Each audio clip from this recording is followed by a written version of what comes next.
Ah,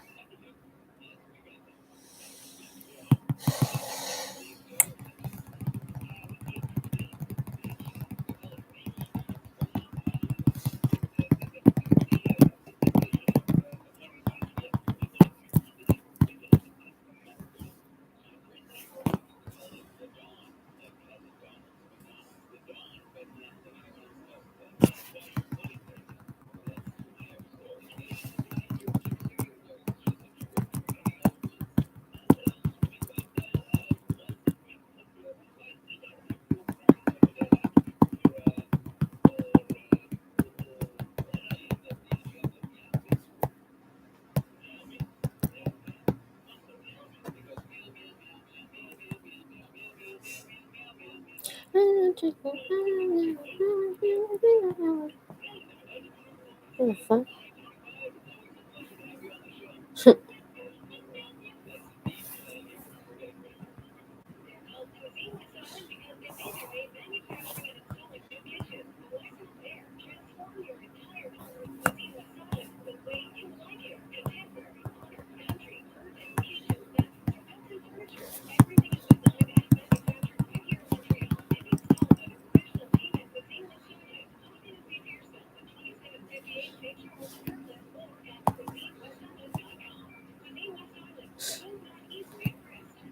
What?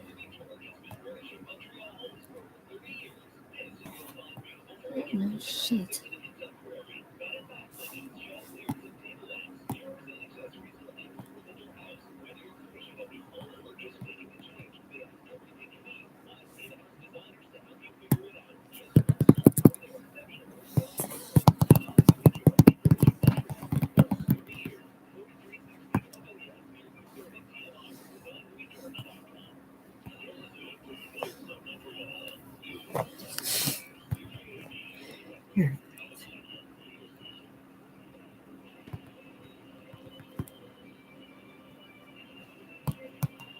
Yo.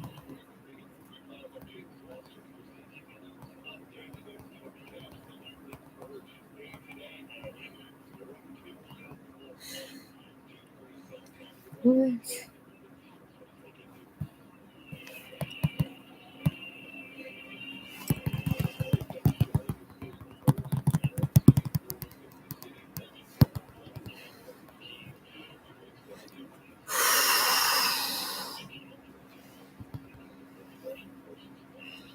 Dude.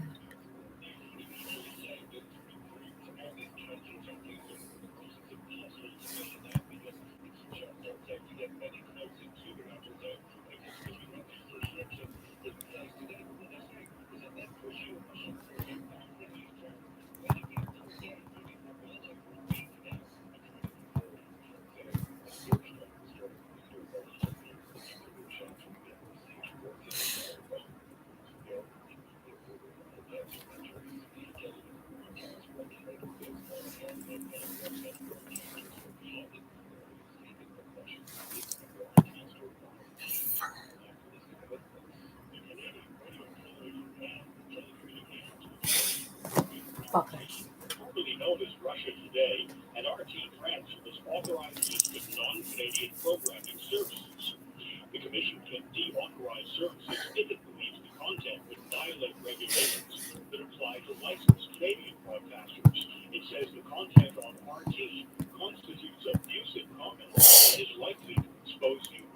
Oh yeah. Fucking get the fuck out of here.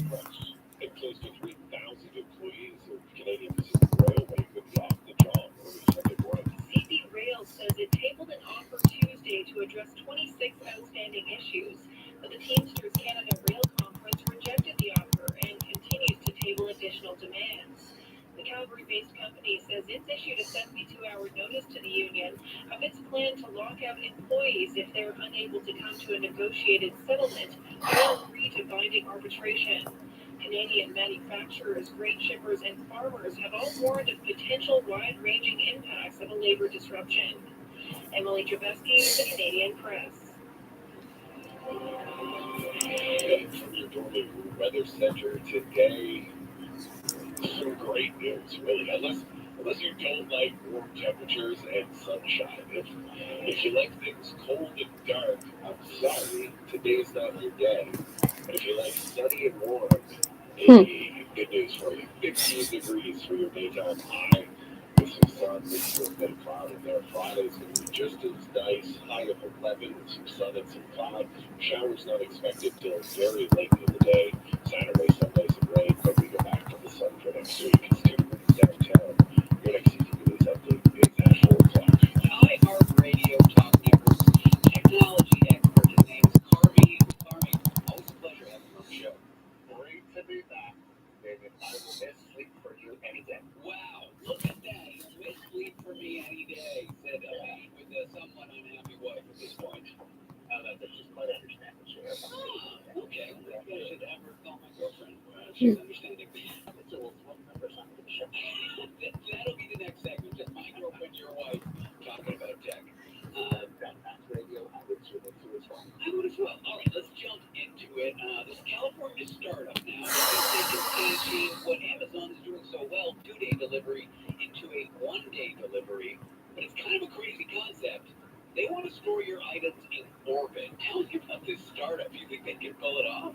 Well, tomorrow probably not. The company's known as Inversion Space, and their CEO, the founder, he's a 23-year-old named Justin Piachetti, and he's 23 years old, and he's proposing that it would be like a little capsule, 4 feet in diameter, and it would carry the equivalent of like a few carry-on suitcases, and they're targeting 2025. And so basically, what they would do is it would get to orbit, and then it would navigate to like a small private commercial space station, or there'd be solar panels on it, and they would basically the capsule would just stay in orbit.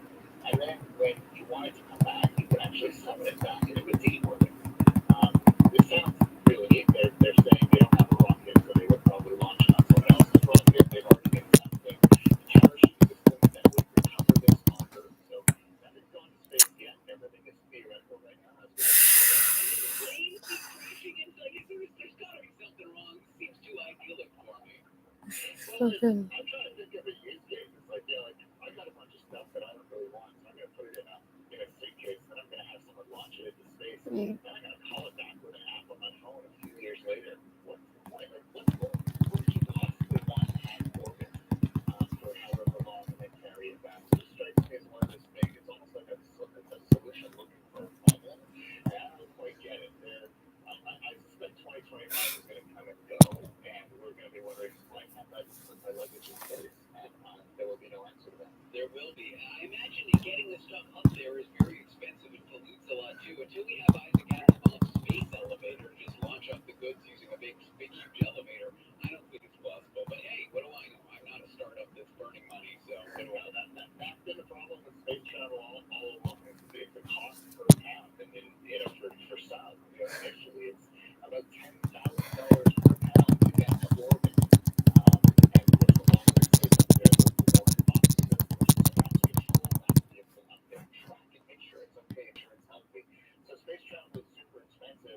It's really got to be worth something to justify it. Even though SpaceX has those reusable rockets, they are gradually driving the price down. We're still not to the point where you or I would fund a small, like a CubeSat or some small satellite out of our own pocket. It's still not where we want it to be. They're saying that it costs about $1 million for them to fly space on a SpaceX rocket.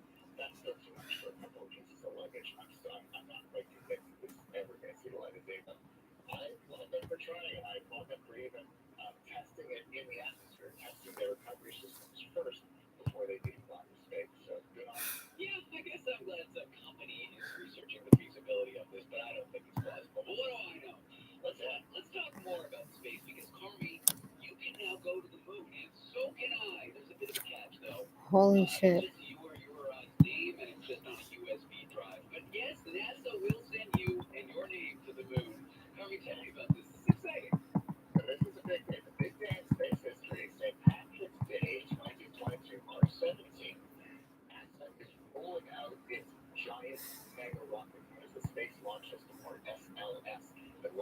the Vehicle Assembly Building, got a comic building in Florida.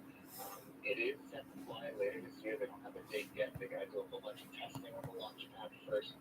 And if you want, you can go to the NASA.gov website, and what they will do is, as you said, you put your name in on the form on the website, and they will put it on a flash drive, and it's going to go on that rocket. There won't be any humans on the rocket. They'll put it on the rocket, and in the Orion capsule, which is kind of like a bigger, more capable Apollo capsule, that's going to go around the moon and orbit the moon, and I literally took like fucking half an hour for me just to do that shit on. To the moon. I guess that's like most cryptocurrency. You go to the moon and then you Fucking crash to and you the come back. moon. More than an hour left. It's that. But NASA's done this before. For example, Mars probe. Virtually every Mars probe that they've launched in recent years has had a similar component where they will put your name on a piece of flash memory, and that will be attached to the vehicle just to go. So I think I'm on the Please don't fucking start this shit. on Mars that went last year, and I'm pretty sure my name is on it. I seem to remember. I think that was in a bit of a sleep into space, but I do remember putting my name on something, and I said it was going to Mars. So NASA, don't let me down. I'm going to the moon as well. Theory. Okay, well, it seems like the publicity's not to get people more interested in these rockets, but hey, why not? Why not? Well, it costs $4 billion just to build the rocket and the support system per launch. So, this isn't a cost-effective project. It's a political project, and maintaining that support for the program is everything to that. So, Piss off. we have Congress, we have representatives in Congress on Capitol Hill who fight for every dollar of NASA spending. This is part of that. Get people involved in seemingly trivial things like this, and they'll probably vote for the guy who, or the woman who supports NASA funding in their district, brings those high-tech jobs to their district. So it's really a giant example of public projects. Yeah, me too. Let's stay in the U.S. for just a little while longer. The U.S. regulatory body that governs driving has now said that human controls are no longer needed for fully automated or autonomous vehicles. This kind of surprises me. I expected autonomous vehicles to have that override control that humans can use, but now we're seeing that it may not be required by law. Yeah, can we say bad idea? That's a shit. I remember on Saturday Night Live saying, bad idea change. This is exactly it. It's the thing you should not do. The technology isn't what we need it to be. Tesla, for example, sells something called autopilot and full self-driving on their vehicles. And we know that they're really not autopilot, and they're really not full self-driving because they drive in fire trucks. Lucy, They drive in get the fuck semi-trailers. down. They're just terrible. It's terrible technology. What this is that General Motors asked for permission, and they were granted it to remove the steering wheel and pedals from a vehicle. But this is only when full what's called level 5 autonomy is available. Level 5 is the car drives itself. It never needs human intervention. The technology is as perfect as it needs to be, and we never need to drive again. The car will always do it. Where we're at now is what's known as level 2. So those haunted Teslas, those are only level 2, which basically they can kind of sort of drive a little bit on their own in certain situations, but for the most part they're useless, and you got to sit there and be completely attentive to be ready to take over at a moment's notice. And we all know how that works out. So this is one of those, okay, let's look forward to level 5, but we're not going to get there. Forget years. I'm saying decades here. When all of us are being driven by our cars, to allow that now in 2022 sends absolutely the wrong message, and it'll probably embolden Elon Musk to introduce some other new superlative technology that also kills people because the government allows them to. Interesting. So in some sense, they're pre-certifying the technology before it exists, or getting ahead of it rather than the technology's on the market, and they're waiting on government certification. Is that kind of the thinking here? That's pretty much it. And let's remember, this is the country that doesn't allow stores to sell Kinder eggs because they worry that kids are going to choke on the toy. But take the steering wheel and the gas pedal and brake pedal out of a car because autonomy is good enough. That's okay. So a little bit of misprioritization there from the government, and I'm really thinking I don't want to be on the sidewalk when that General Motors vehicle with level 5 drives by me with no steering wheel. I want to be somewhere else because when that car loses control and no one can take control of it, we're all going to have a big problem, and Kim's going to have some explaining to do. Yeah, there's some interesting moral questions that this opens. For example, what if the level 5 cars are much safer? What if they cut down accidents by 100, a factor of 100? The accidents are still going to happen, and we as humans, we like to point the finger at someone. For example, if a car hits and hurts your kid, you want to point at the driver. You want to get some legal recourse that driver's going to be charged when it happens to your child. But if it's just a computer, who are we going to blame? I think we'd like to blame people, even if it's less safe, and I think that is going to come into play in the coming years. This kind of mentality is going to have to shift, Garmy. Oh, sure, if you're a lawyer, you're just chomping at the bit now, waiting for these vehicles to hit the road because it's an entirely new source of business for you. And I have no doubt that eventually the technology will reach the point where it is technically, at least from a statistical perspective, safer than a human being. And, just take a look at traffic today. Realize just how terrible most human drivers are. They're playing with their phones, they're fiddling with the technology in the car. They're not paying attention to what's going on around them. I was hit by an intensive driver on my bike. I had my bike replaced. My insurance company because the driver was not paying attention. So, I believe that technology's potential to solve this problem for us. Will it be perfect? No. Will there be zero accidents when cars are fully autonomous? You're absolutely right. Yeah, there won't be. But I'd like to think that at least it will be lower than what it is now, and that I won't have to worry that, lottery-like crapshoot. Are they playing a game on their phone, or are they driving? I'm going to have to worry about that for a computer, and I think I'm willing to accept that. But I'm not willing to accept that governments that move too quickly, that have way more faith in the technology than they should, that grants companies like General Motors carte blanche to do things with the technology that they have no right to do. At least not now. Maybe 10 years from now, but not certainly Maybe for this weekend, take on the this is the late show. House making the introduction legislation. News Talk 1010. Anytime news breaks, CJAD 800 has it. Montreal's JC Vecchione is retiring. His time has come to put away his uniform and badge to think about himself and spend some quality time with his loved ones on the air, on Twitter, email to your inbox. Up to the next News Talk Radio, CJAD 800. The wealthy invest differently. Gary Simpson partnered with Mandeville Private Clients, preserves and creates wealth for clients by providing access to a diversified suite of public, private, and alternative investment opportunities only reserved for the wealthy. Life is an art that knows no bounds. Plan accordingly. Mandeville Private Client Inc. is a member of the Investment Industry Regulatory Organization of Canada and a member of the Canadian Investor Protection Fund.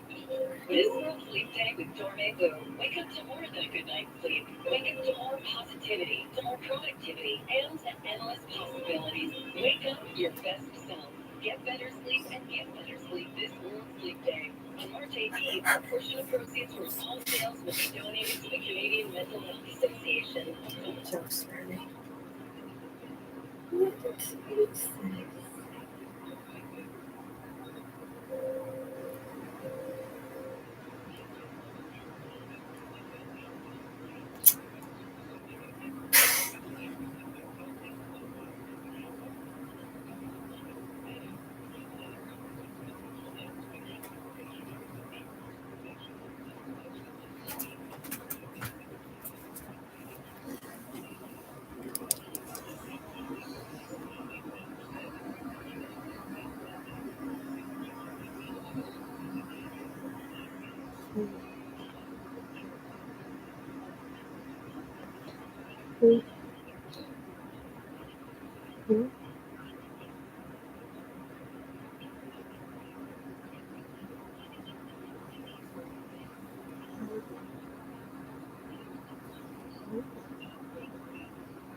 Usually. Sorry.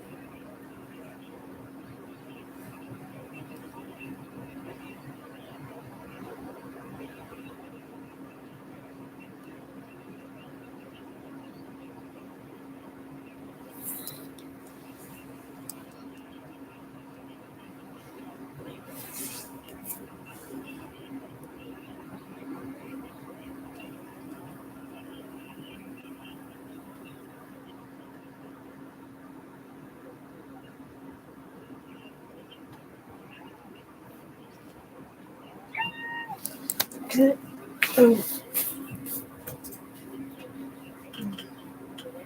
about the practice. You can find tips and advice for daily activities and where the chiropractor closest to you. Mindy. Prevent injuries. Live your life to the fullest. Pain changes everything. Chiropractic care changes pain. Hey there, it's Simon Slickis from the Fast Classic, and I'm asking you to keep doing what you've been doing and call me first.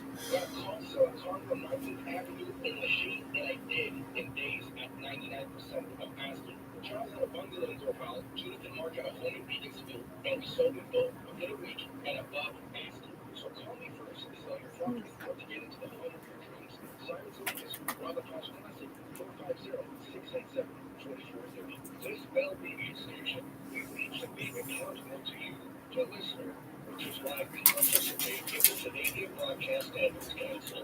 We are committed to upholding the highest standards of broadcast excellence and adhering to the codes of conduct administered by the CBSC. If you are concerned about something you heard on our station, contact us or the CBSC at Post Office Box 3265, Station D, Ottawa, Ontario, K1P 6H8, or visit the CBSC's website, cbsc.ca.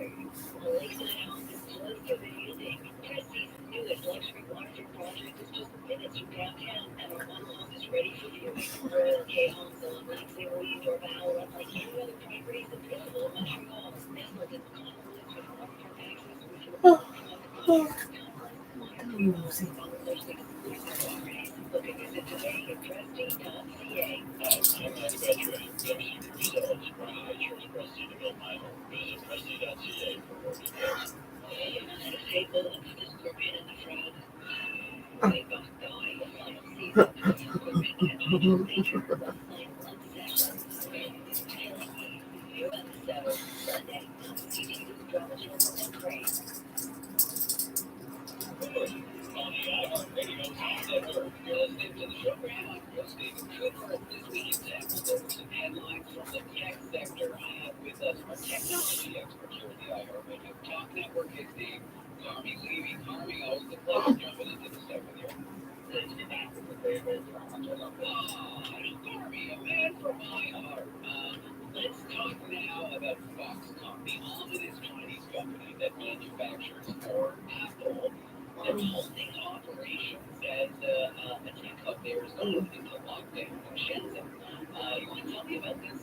Well, it's kind of funny. If you have an iPhone or an iPad or a Mac or pretty much any Apple product, chances are it came from one of those factories in the Shenzhen area in China. Foxconn, of course, one of the largest contract technology manufacturers in the world. And of course, as we know, there's a huge COVID outbreak in that area right now. China, of course, still continuing to its zero COVID policy, where basically there's an outbreak, they literally shut the city down. And that's what they're doing there now. In fact, so we're not at the beginning. We literally have people in hazmat suits on the street and just going through. That's what's happening for Foxconn today. Two factories with hundreds of thousands of employees and technology office staff with their technology company. Is this a fabricator? Like, do they make the actual chips, or are they more assembling the circuit boards? More assembling the circuit boards, so they don't make the chips that are other companies that make them, but they will take sort of the components and put them together into the final product. So, parts for flying on one end of the Foxconn factory, and then at the other end they merge both one iPhone or iPad. Just fold that cable so perfectly, and the second you take it out of the package, you're never going to be able to fold it as neatly or as perfectly as they do. I'm always impressed by that. I know. I wish I could ask them. I'm like, I do know it's interesting with Foxconn. The surprising thing is that what happens there is that they don't use automation as much as you think they do. There are a lot of manual processes that are used on the assembly line, but they're so well trained. And it's that the people who work there, they live in huge concerns of human rights violations and that, all these things. It's not a happy place if you're a Foxconn employee, but they do an incredible job. The company has literally said, the months ahead of people to do it, then it would be to have a robot do it, and they did that. So some of these highly precise assemblies and things that you see in your Apple package may have just been done by a line worker who's really highly trained. Exactly. Who is now stuck in lockdown because the government just said they literally cannot for the next 2 weeks. So what do you reckon the impact on production will be? Is this a foreboding of things to come that you won't be able to actually buy that on what you want purchase?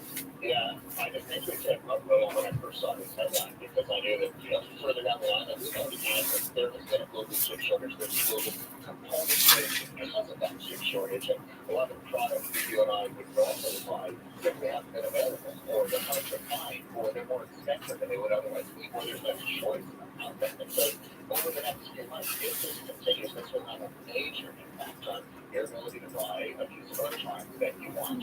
So, for example, if you want a particular a particular amount of storage or a particular color, you may not be able to find it, or may not be able to manufacture it and ship it out to the store near you, or ship it directly to your house. That, unfortunately, is going to ripple. It's not just in one country. This is going to have global impact. And do you think it'll cause prices to drive up, or will prices stay the same and availability will drop? It certainly maintains upward pressure on them. In other words, normally as you get to the end of the product's life cycle of something, the price does go down as we try to clear it out in advance of something else. The prices won't have that this year, not to the same degree, because we simply won't have overages of inventory. There won't be huge amounts of inventory. Basically, as soon as it arrives, it will be bought. That's going to keep prices high throughout the year, or at least until the shortages are dealt with. Interesting. All right, well, let's go to another piece of consumer physical media. CD sales, which have actually just rose for the first time in almost 2 decades. I don't own a CD player. I got a USB one and some Pro if I need to use it, but I'm surprised. As my understanding is most people don't even have them anymore. The development, I look at the main part of my office, I realize I still have one that I haven't used in years, so I'm going to plug it in and see if it still works. But yeah, it's interesting because it echoes the trend that we've been seeing with vinyl over the last few years. For the last decade, vinyl sales have been doubling every year. And they're still nowhere near what they were during their heyday, but there's still a small but very vocal and very passionate group of music and media lovers who really believe in physical media. They love the cover art. They like the physical act of going out and buying something and then bringing it home and actually playing it. And so I think a lot of people have rediscovered that as cool as Apple Music and Spotify are, that they simply, the visceral experience of enjoying music is simply not the same, that we want something that moves toward convenience. And now it seems that people who listen to CDs now, they feel the same way, and those numbers are starting to go up as well. Again, they're never going to eclipse the streaming services. I think that war has been fought and won. But at the same time, I think at the corner of the edge of the bell curve, I think there's enough room now. The Recording Industry Association of American Statistics bear that out. There's enough room at the edge of the bell curve for those enthusiasts who still value physical media, to find what they need. And the cool thing here is this is I'm a big Spotify user, but I often wonder what happens when I stop paying my subscription. I lose it all. Whereas my CD collection, which I still have, that's mine forever. I think for some people, there's a message there. There's a lot of value there for them, and they just don't want to give that up. Yeah, and it's funny, you mentioned bell curve, and I think of Adele curve, and I have these mega artists release CDs, and then young people, just to support them, will buy the CD because it's got an interesting cover, it's got an interesting little pamphlet in there that you can read about. You can own a physical piece of your favorite artist's music, but you may not actually have a CD player, and that's accounting for more sales. I went over that the other night with our music expert, Derek Halper. All right, let's jump into another story here, Copy. This one's kind of fascinating and a little bit discouraging about humanity. TikTok. There are creators on TikTok who are Russian, and they've reportedly been paid to share propaganda against Ukraine in support of the Russian, what they see as a war effort, what we see as an invasion of Ukraine. I've seen these videos comparing TikTok messages from Russian creators, and they're oddly similar, so it doesn't surprise me. Did this surprise you?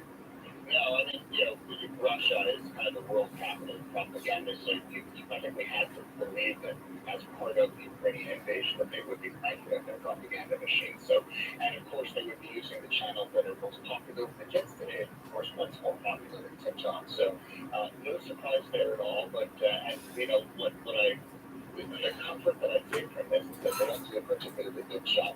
It's obvious that it's propaganda. It's obvious that they're using the same points, that the content it just stands out like a sore thumb. But if your antenna are up looking for content that is information, this is it. It's TikTok certainly won't take it down their algorithm. It's just nowhere near as aggressive as it needs to be. But if you want to be a discerning consumer of TikTok content, it's pretty easy to identify this as garbage. Jail's success in his campaign depends on convincing Russians that their campaign is just, that they are going to Ukraine to get rid of Nazis that everyone else knows don't exist. And as long as Russians believe that, then they will support the regime if they stop believing it. That Vladimir Putin has a problem. This TikTok campaign, which is fed by messages on Telegram, is certainly part of that. And it's interesting to see technology being perverted in such a way. But at the same time, it's 2022. This is the way we operate. Do you think this is the future of propaganda? States reaching out to young influencers to try to get out state messages? It's just, I know there's propaganda on Twitter, I know there's propaganda on Facebook, but I've always thought of that as, okay, some actor in an office somewhere is putting out the propaganda, but now we're seeing Russia actually reaching out to young creators. To me, this is what's new about this. Sure it is. And it's efficient because they reach one target who then reaches their own networks. They're taking advantage of the power of networks. The influencers themselves have their own networks. And if you can get to them, then you amplify your message. It's basically a much bigger bullhorn. So from a marketing and social media best practice perspective, it's ruthlessly efficient.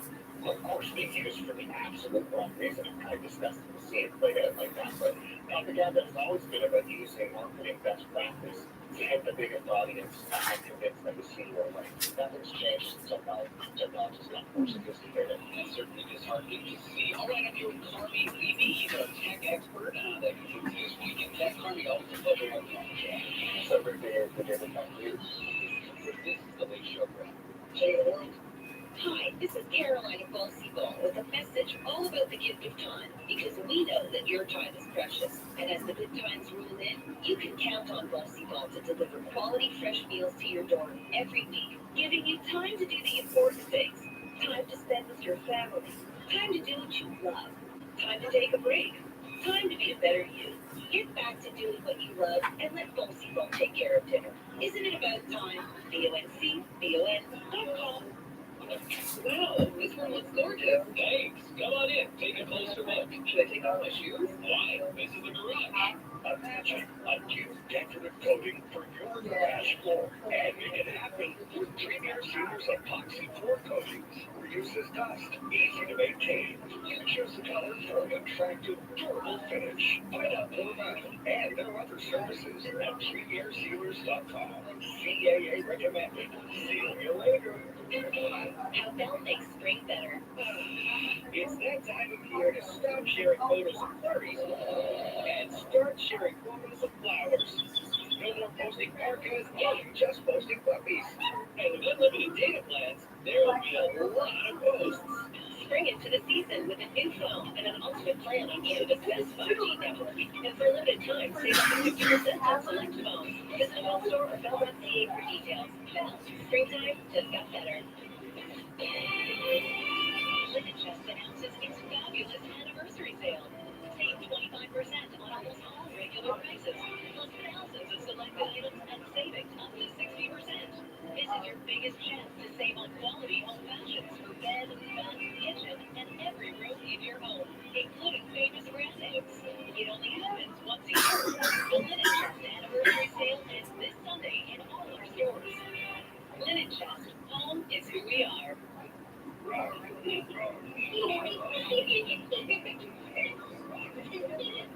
This is the sound of medicine. When you stay at a Ronald McDonald House, close to your sick child, family is medicine. And right now, it's helping Ryan battle leukemia. When families stay together at a Ronald McDonald House near the hospital, sick children get stronger. Have you ever encountered sales pressure? This is Richard Federley of Keenan Federley Funeral Home. At Keenan Federley, our funeral counselors give you the freedom to make decisions without pressure tactics. You will only encounter helpful staff, truly sensitive alternative to the needs of your family. Staff that has been part of our family for many years. Exactly. Recipient of the Consumer Choice Award for 2021 and 2022. For information, call 514-481-5301 or visit jamesatherley.com. Hi, I'm Richard Flynn at CIBC Woodcutting, and when I say I can always be reached, I'm not just selling you a line. My clients know that when they dial the phone, I answer the call. It's important, especially during times of uncertainty like right now, that you have immediate answers about your money from the team that takes care of it for you. I'm Richard Flynn. I can always be reached at 514-847-6324. CIBC Woodcutting is a division of CIBC World Markets Inc., member of CIPF and IROC. They're called Cuisine West Island because they made their name manufacturing and installing new kitchens. But why stop there? Transform your entire home with Cuisine West Island the way you like it. Contemporary, modern, country, British, kitchens, bathrooms, or built-in furniture. Everything is designed and manufactured right here in Montreal and installed by the professional team at Cuisine West Island. Log in and see for yourself at 2758 St. Charles, Kirkland, or at CuisineWestIsland.com. Cuisine West Island, for those not easily impressed.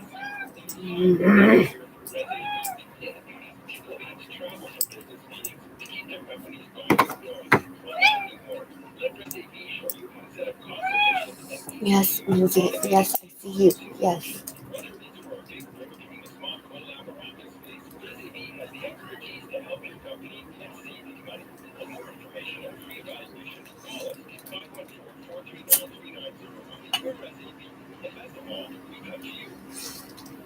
Hey there, it's Simon Lucas from the Bass Classic, and I'm asking you to keep doing what you've been doing and call me first. Got a call from Fargo and North Avenue in the shade, and I did in days at 99% of asking. Charles on a $1 million dollar, Keith and Mark at a flame meeting school, and we sold them both within a week and above asking. So call me first to sell your property or to get into the home of your dreams. Simon Lucas, we're on the Bass Classic, 450-687-2430.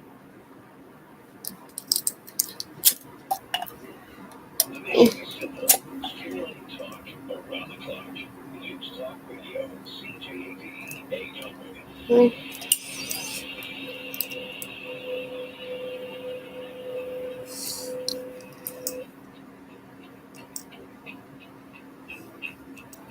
is the iHeartRadio Clock Network.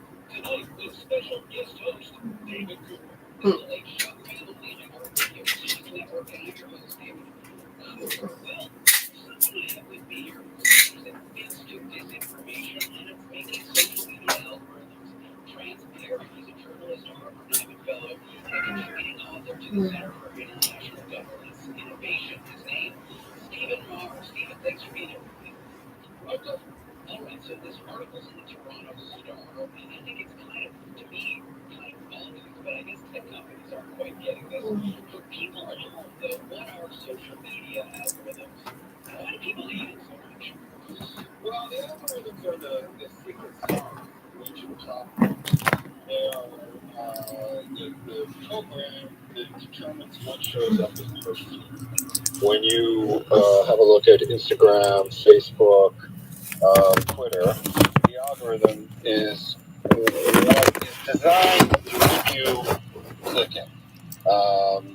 And the problem for our society is that algorithms that prize engagement tend to deliver divisive, negative, emotional content. Interesting. So you're saying I'm more likely to want to see sensationalist stuff that is kind of a little bit more controversial than I am just run-of-the-mill feel-good stories on my feed. Yeah, that's what the people who study these things think is happening. That's why our political life is becoming more divisive. Is that in the old days, your mom and dad subscribed to the newspaper, they would see, well, some people think this, some people think that.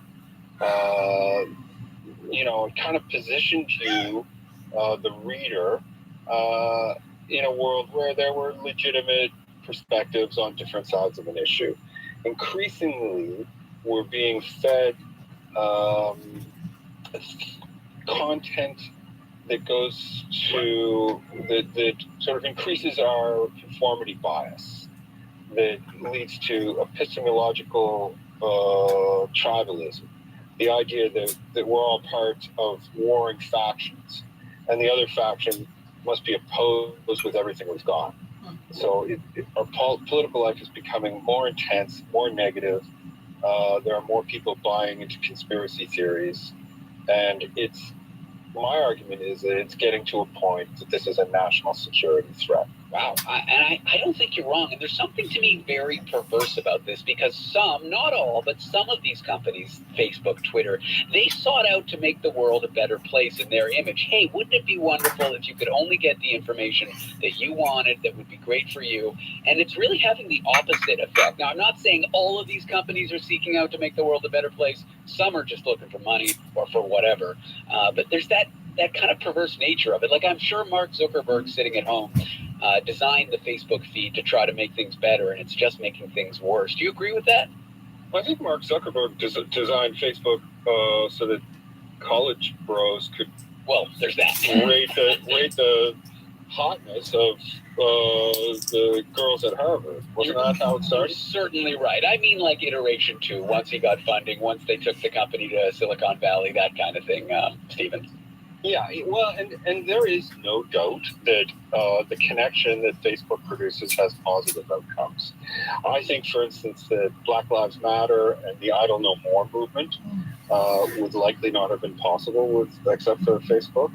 Well, both of which I see as positive. Me too. Ways that communities have organized in order to challenge institutions that could no longer ignore them.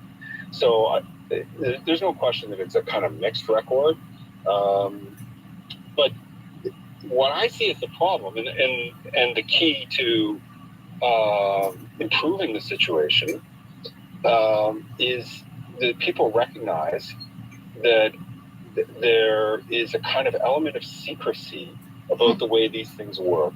And the example that I found really striking, and that I haven't been able to stop thinking about, was when it was revealed after the 2016 election, how the Russians, Vladimir Putin, Fancy Bear, the GRU, the espionage arm of the Russian government, was able through Facebook to buy advertising and put it in the feeds of African Americans to discourage them from voting for Hillary Clinton. They also created a lot of fake Black Lives Matter groups and groups that were opposed to Black Lives Matter. So they are setting out, enabled by Facebook, to create discord so that Black people and white people will mistrust each other more, so that the extreme views will prevail, to make it harder for people to sort of have a sense of consensus in their society, to have a sense of unity. So I find that kind of thing, forget about whether or not Trump would have been elected without Facebook's help with this. What is that doing to us, right? And I think one part of the answer to that is, if you look at this Freedom Convoy, where our capital was paralyzed for weeks, border crossings were shut down. And in my view, the only way that you can justify doing what those people did is if you've been misinformed. It's possible to hold a view of vaccine mandates and government policy on these things that's reasonable.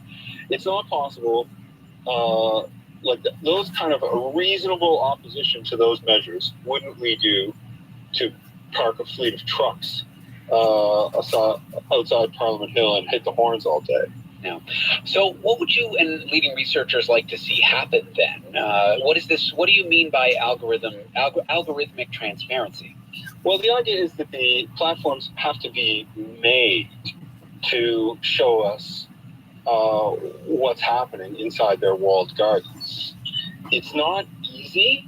And this is not, I didn't come up with this idea. Frances Hogan, the Facebook whistleblower who released a bunch of documents, has been talking to legislators about it in the United States, in Europe, in the UK. So the idea is that basically they have to show regulators who will be sworn to secrecy how their systems work.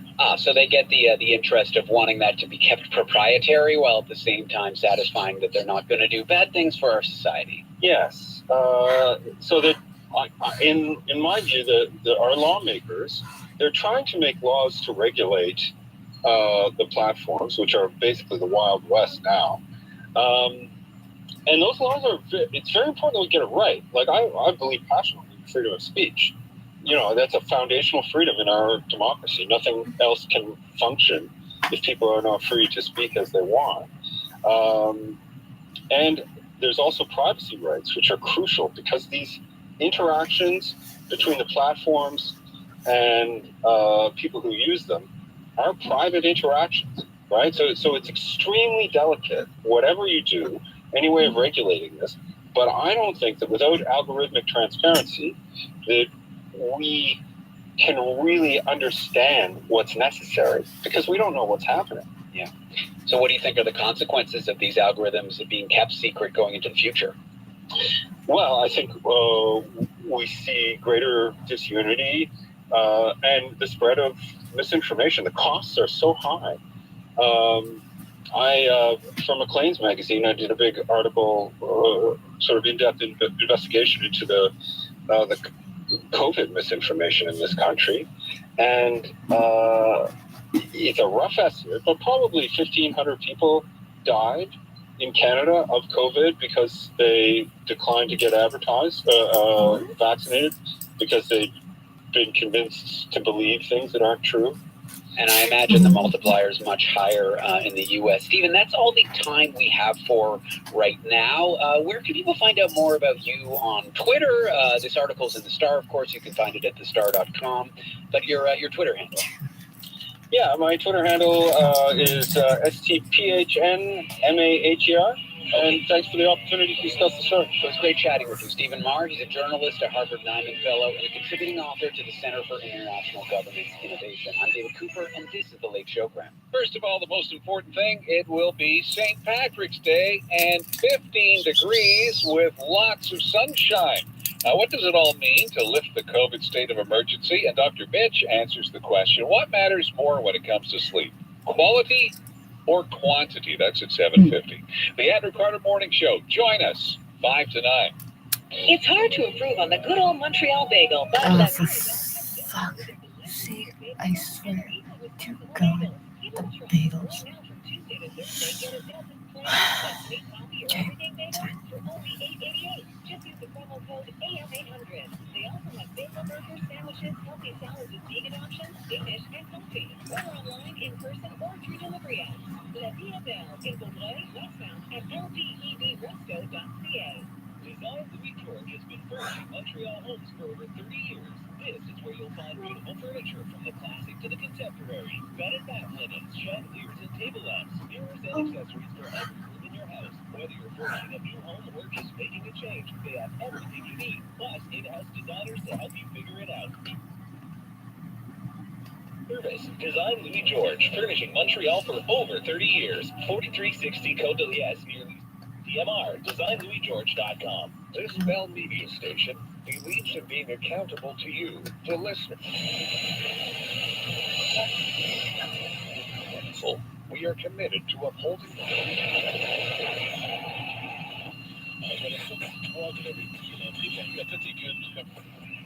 The home of the CPL Canadian Championship.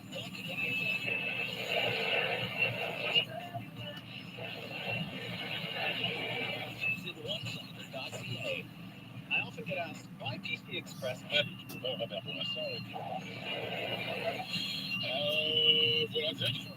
Quebecers suffer from back pain, which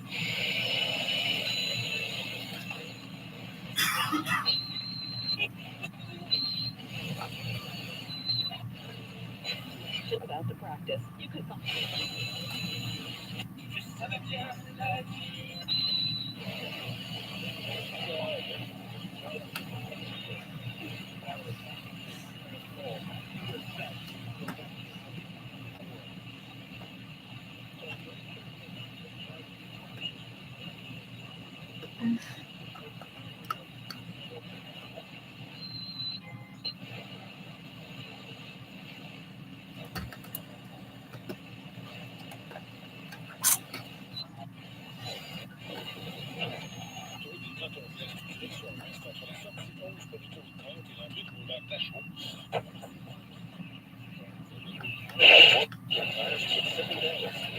dates and up to 12 months interest. Sunday night, 10:30.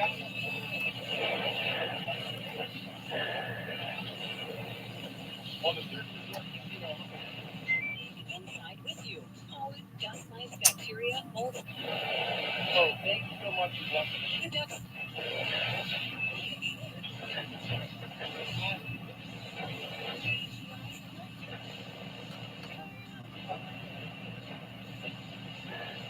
The project has actually already been wrapped up for somebody else hosting it, but that person had to back away for some reason. And so I got the phone call. And when they called me, they sent me his deck. And it was interesting, but it was very clearly for a comedian. And I told them, I said, look, I don't think this deck works for me, but I think that not only is this show best great for me, I think I'm the only person that will fill all the qualifications you need to make this show work. And let me tell you, that's a pretty impressive pitch and job interview, apparently, because it works. Well, what's it like to build something like this?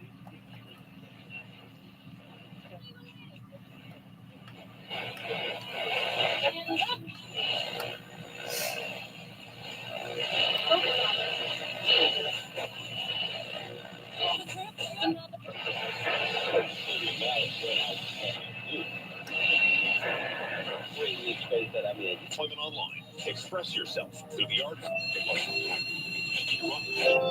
is so awesome. Gary Simpson partnered with Mandeville Private Client for insight on how private Canadian REITs can provide meaningful yields that are.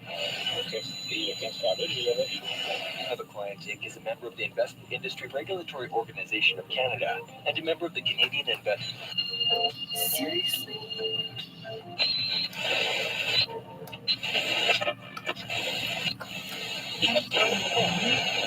Rico, Domino Man. Made his decision more difficult. If you could just sit back and think what it would be like to hear the best of every organization with everybody coming in, despite everything that he's been through the last year, despite the discipline that still awaits him potentially in the NFL, these four teams have made it abundantly clear. Every single one of them wants him, is willing to pay for him, and will do what it takes to get him. And they made that known to Deshaun Watson. Now he has to decide with the no trade clause in his contract if he wants his team, which team he wants.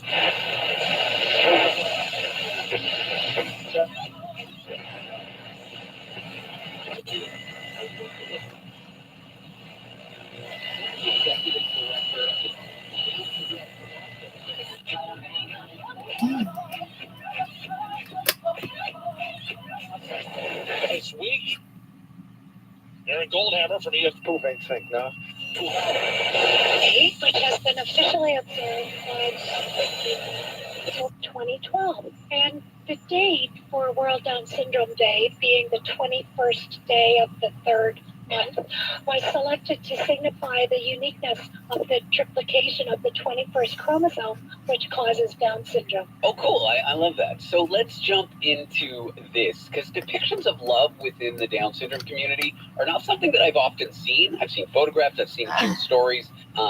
But Hillary, you have a photo series called Love Means, which seeks to capture that. Do you want to tell me about that? Yeah, so it's interesting that you mentioned the fact that it's not something you usually see. And I've actually been working with children and adults with Down syndrome in my own community for the last 7 years, producing a photo series locally. And as I've, come across more adults within my work and seeing these relationships, I've always wanted to do a project that focuses on the love and the relationships between adults with Down syndrome. And I was well aware that these stories existed, and I really wanted to tell them because, as you said, you haven't seen many of them. And it is true you don't see a lot of mainstream media, and felt that, I really wanted to bring that story to light. Okay, well, I'm looking forward to maybe going through some of these stories in a little bit. But I do have a question for you, Laura. Perceptions of Down syndrome have maybe changed over the last few years, and it's projects like this that help. In what ways have those perceptions shifted over the last, little while? Well, there used to be, and perhaps there still is in some places, really an overwhelming total lack of awareness or understanding about the complete lives that people with Down syndrome live and about the range of emotions that they experience. Love is one of the facets of human life that the world really doesn't consider for people with Down syndrome. And it's a shame about that, and I'm glad about this project. So, Hillary, walk me through the project. How did the idea for the photo series come to be? Well, I think, again, I was inspired by people within my own community with Down syndrome that I knew were in relationships. So for the last 2 years, I thought about doing this project, and then I knew World Down Syndrome Day was coming. And so I actually reached out to the Canadian Down Syndrome Society, to Laura, and presented this idea to them. At the time, it didn't have a name. It just had a concept that I wanted to find stories across Ontario and highlight couples through a photo series. And so that's really how the project began. And that started about a 3-month journey with our team, and, you know, really truly looking in all different communities of Ontario to make sure that we represented a variety of stories. So we understand that not all stories are told in this series, but we are very pleased to, you know, highlight 15 individuals that are either single and looking for love or in a relationship. And we also have, you know, couples that are in relationships with other adults that do not have Down syndrome, or straight or gay. Are there any stories or couples or individuals that really resonated with you that you'd like to share while working on Love Means? Yeah, I think that, you know, all of the individuals that participate in the project,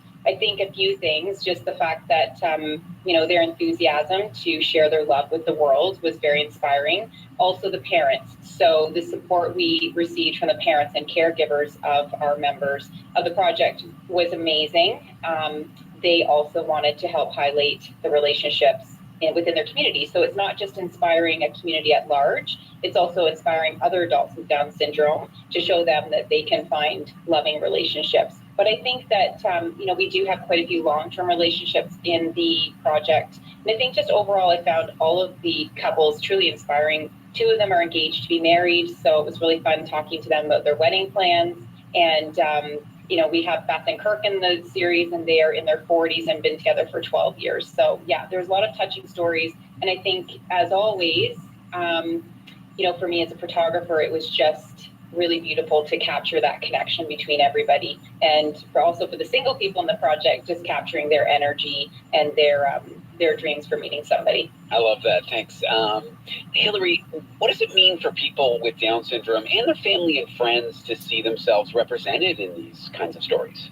I think that's something I've really learned over the last few years working with this community and photographing and really trying to, you know, shine a light on this community is how well received it is within their community and how exciting this is for them to see themselves represented. I think, you know, obviously it's really important for people to see themselves in mainstream media. And I think that, you know, showing adults with Down syndrome this light is going to be hopefully inspire people and just create more space for, you know, more love stories in mainstream media, not just the typical ones that we see. Okay, well, I have a question for you, Laura. What would you like to tell people about World Down Syndrome Day? World Down Syndrome Day helps the public at large to take the time to understand more about Down syndrome. Many organizations, including our organization, the Canadian Down Syndrome Society, and provincial and regional organizations, take the time to share news with their local communities. What are some of the accomplishments of people with Down syndrome in their local region? There are some larger projects that are undertaken by Down Syndrome International, and the theme this year is about inclusion. What does inclusion mean to you? And they have run a number of photo essay opportunities, video opportunities, where people can contribute about what inclusion means to them and how important it is. And those are shared very widely through now the use of social media platforms. Okay, is there anything else you want to share about what the Canadian Down Syndrome Society has been up to in recent years? Sure. You know, one of the things that we pride ourselves on is providing reliable and current information about Down syndrome. And on our website, cdss.ca, we have a resource hub where things are organized into different aspects of life for individuals with Down syndrome and those that care for and support them, and those that work with them, either in a medical or paramedical or social way. And there's a great deal of information that can be gleaned there that's up to date, current, and we look forward to fielding any questions about Down syndrome from the public. Okay, well, where can people find those resources on the internet, Laura? So if they Google, it's our anagram, cdss.ca, they'll be able to click through our website and look at our resource library there. Okay, and then we go to Hillary now. Where can people find out more about Love Means on the internet as well? It seems like such a wonderful photo series. I can't wait to check it out. Thank you. So you can find Love Means on either the CDSS social media channels, so Facebook, Instagram, and their website, cdss.ca. You can also find the full project on my website at hillarygall.com, or you can also visit my social channels as well on Facebook or Twitter or Instagram at One for the Wall. You can see this series being released every day until just after World Down Syndrome Day. All right, Hillary, thank you for being here. Thank you. And Laura, a great pleasure to have you on the show. Thanks, David. Thanks for inviting us. Of course, Laura Lachance, she's the executive director of the Canadian Down Syndrome Society, and Hillary Gall, she's a Canadian photographer. I'm David Cooper. This is the Late Showgram. For all your windows treatment needs, from custom window dressings to motorized blinds, CM Textiles are the experts in motorization and wireless technology. Luxury window treatments that are controlled with just the push of a button. Their amazing team will guide you every step of the way to ensure all your needs are met and your vision becomes a reality. With 4 stunning showrooms for you to visit. Do it once, do it right with CM Textiles. Online at cmtextiles.com and on social media at CM Textiles. Now, more than ever, Crave is the place for huge movies and must-see series. This March, watch the sci-fi epic Dune, nominated for 10 Oscars. There's Crusade coming. Vin Diesel is back in the driver's seat for F9, The Fast Saga. Crank it all the way up. And John C. Reilly leads the new HBO original, Winning Time, The Rise of the Lakers Dynasty. I don't know why basketball can't feel like that. Don't miss out. Get Crave at crave.ca. Plans for mobile starting at $9.99. You're listening to the Voice of Montreal. News, talk radio, CJAD 800, an iHeart radio station.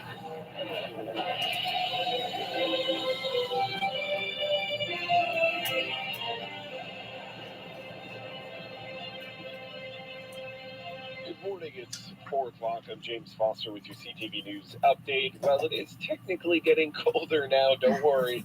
It's going to warm up and by a lot today. It is +1 downtown. You have the details in moments here, so it's making news.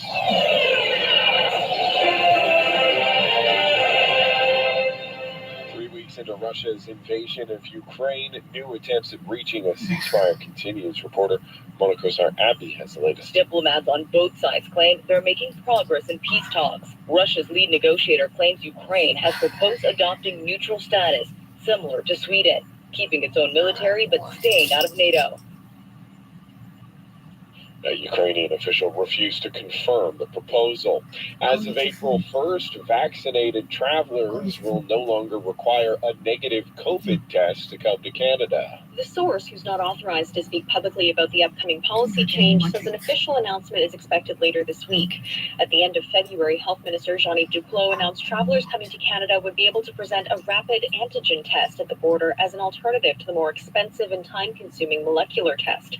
At the time, he said he'd consider easing COVID-19 restrictions further if the epidemiological situation improved, hospitalizations diminished, and Canadians continued to get boosted. He also said the government would move away from stiff restrictions now that Canada has more tools to deal with the pandemic. While Canada's handle on COVID-19 cases has been improving over the last several weeks, the World Health Organization says rates have begun to creep up in Europe and other parts of the world. Laura Osmond, The Canadian Press, Ottawa. And the federal government is extending its amnesty on assault-style firearms for another 6 months. The Prime Minister announced a ban on more than 1,500 models of weapons in May 2020, just weeks after the deadliest shooting spree in the country's history took place in Nova Scotia. At the time, the government said gun owners would have 2 years to comply with the new rules, a deadline that was supposed to be this April when a mandatory buyback program would take effect. But the Liberals now say they need until October 2023 to get the program ready. Gun control advocacy groups say they hope this is the last extension. Sarah Ritchie, The Canadian Press, Ottawa. And from your Dormez-vous Weather Center today, good news.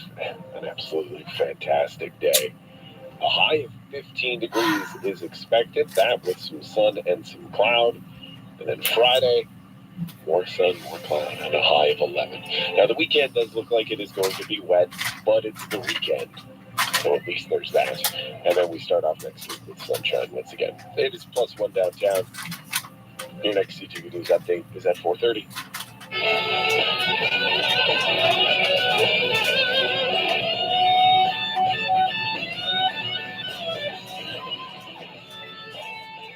David Cooper is on the iHeartRadio Talk Network. This is the Late Showgram. I'm your host, David Cooper. It's Conspiracy Corner, where we'll go over some plausible and perhaps not so plausible conspiracies with a cultural history professor at Humber College and co-host of the Uncover Up podcast, Nathan Radke. Nathan, always a pleasure to have you on the show.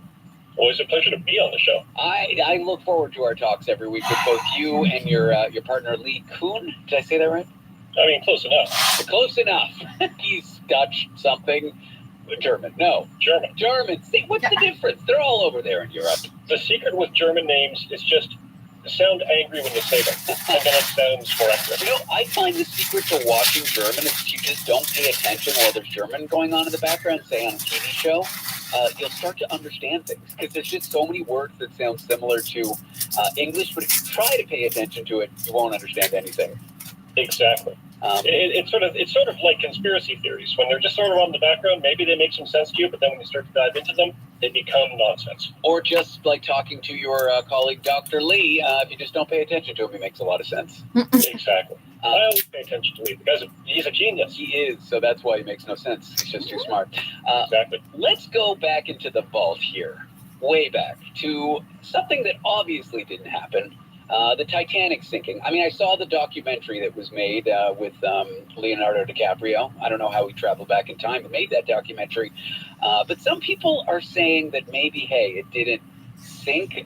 What is this conspiracy? I thought this was widely known. See, now this is one of those conspiracies that makes no sense at all when you first hear it. And then when you learn a little bit about it, it makes some sense. And then it makes no sense again once you learn a little bit more about it. So this is how this shakes down. Spoiler alert, on April 14th, 1912, the Titanic hits an iceberg and sinks into the icy waters. Oh, why did you ruin the movie for everyone? This is like you ruined the Passion of the Christ for me. I had no idea how that was going to end. I know. I'm sorry. I mean, the movie, it's only been out for like 20 years. I should have been more careful. Oh, I did announce it with a spoiler alert. So there's a bunch of reasons why this sort of generates a bunch of conspiracies. One is that there's millionaires involved. And anytime we find millionaires, we're going to find some conspiracy theories. So, for example, one theory says that J.P. Morgan actually planned the sinking just to knock off some of his rivals, like Jacob Astor and Benjamin Guggenheim, who were both on the ship and went down with the ship. And this is based on the idea that Morgan bought a ticket on the Titanic and then changed his mind. And that's basically the entire crux of that theory. I mean, it doesn't really explain how it was pulled off. Like, you'd have to pay off the lookouts and the helmsman and the captain. They would all have to be willing to die so that Morgan could take down his rivals. And the other aspect of the Titanic is that it was expected to survive a collision with an iceberg. So that one we'll set aside. The really wild one is that the Titanic didn't even sink. Oh, where is it then? In your backyard? In a puddle? Where could it have gone? It was renamed. So here's how this one kind of works. So the Titanic had a sister ship, the Olympic, which was a little bit older. And the Olympic was damaged in a collision with another ship and had to be repaired. But the argument is it was too damaged to fix. And so what the owners of the ships did was that they switched names on the two ships. And they sent the damaged Olympic disguised as the Titanic on that ill-fated voyage because they knew it would sink, and then they could collect the insurance money. Ah, it always comes down to insurance, doesn't it? I mean, it's just the simplest possible plan. Of course, again, and so when you hear that, you're like, okay, insurance fraud, rich people, I could see it. But the insurance payout wasn't enough to cover the loss of the ship, so that's not a very good plan. The Olympic was about a year old, and so it would have had a lot of wear and tear that would have looked pretty weird to passengers if they thought they were on a new ship. It would have been quite a job to replace all the names on everything. It's not like you just have to take one name off and put a different name on. It's not like getting a can of paint is harder than faking a ship and this and that. Yeah, exactly. And the two ships were fairly different in layout. Like the Titanic had an extra cafeteria. And the thing that really sinks this conspiracy is that when they pulled up wreckage from the bottom of the ocean, the wreckage had Titanic's construction yard number stamped on it, which was 401, not the Olympics, which was 400. All right, so some evidence against that. Do you know about the story of how the Titanic was found, Nathan? Because it's fascinating, and it was one of these things that could have been a conspiracy theory, and now that we know about it, it's kind of crazy. So there was two nuclear subs that were sunk, and the U.S. Navy was really worried that the Soviets would find these things and take apart the engines and get that technology. The two ships were called the Thresher and the Scorpion. And so the Navy was looking for them because they wanted to know what happened to the reactors. Did the Soviets get them? What went on with them? How do they look after a few years? Are they going to be a danger? This and that. They wanted to know about the impact to ocean safety. How can we dispose of reactors? Answer all these questions. Of course, it was top secret. They didn't want the Soviets knowing, A, they sunk, B, that they were looking for them, C, where they were looking. And in the process, they found the two. They found the Titanic, and then it took a few years for them to make up a cover story and some fake story and engage oceanographers and this and that to pretend that they were looking for that all along, and then they handed over the where to these researchers. Did you know that? It's a fascinating story, and it's not widely known because it was only recently declassified. Yeah, any conspiracy theory that takes part during the Cold War automatically, to me, becomes slightly more possible. Yeah. Just because it was such a time of just like cover-ups. They did a good job. No one knew about it until they declassified it. It was just plausible. Hey, some people found it and they were looking. And why wouldn't you believe that? Hey, there's some photos of a boat under the ocean. What's the conspiracy? They were looking, they found it. But no, it was the Navy looking for nuclear subs. Now, imagine being the guy who's looking for the subs and coming across the Titanic. That's a pretty weird day at work. It is. Then he's like, I want the world to know. I wanted, but they have to go through the proper channels to make it seem like they faked it. Make it seem like it was just happened to have been discovered and there was no nuclear subs for the Soviets to find. At that point, you're getting written right out of the movie. Yeah, that's the thing. In the movie, it just looked like a bunch of regular researchers, didn't it? Here's another story. What if Trump has been talking about Ukraine this entire time secretly? This is what QAnon and the QAnon rabbit hole seems to think. They seem to give Trump a lot more credit than someone like you or me might. What is this conspiracy and what's the message here? Well, this one is based on something that is observably true, and that is that Trump says China strangely. I mean, he said it hundreds of times over the last few years. It seems racist. I don't know that it is, but it seems like the way he says it is somehow racist, so I'm not going to do an imitation. But yeah, you're right. He says it bizarrely for really no reason.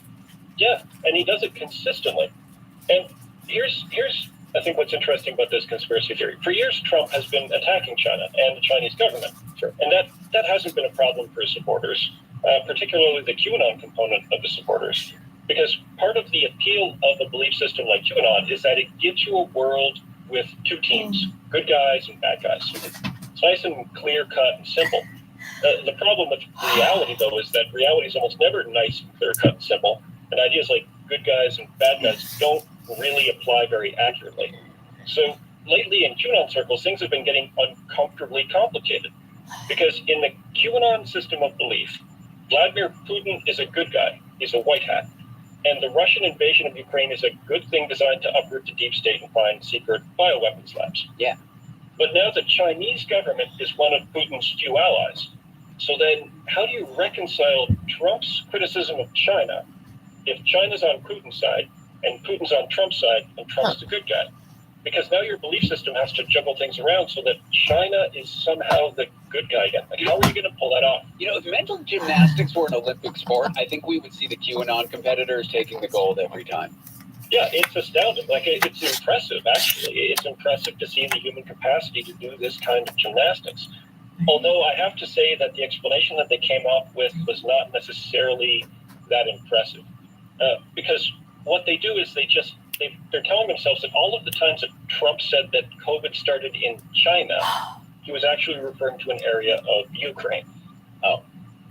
Yeah, it's not Well, great. I guess this could help in those circles for the uptick of Asian hate that we've been seeing. If the Trump crowd stops blaming China for this, maybe we'll see less racism. Although that's a hope that I don't know will come to pass. So I mean, you're really stretching to you're try right. to find the silver I'm lining trying here. to do the mental gymnastics that you would. So walk me through this. Trump pronounces the word China strangely, and that somehow means that it leaks from a lab in Ukraine at this point.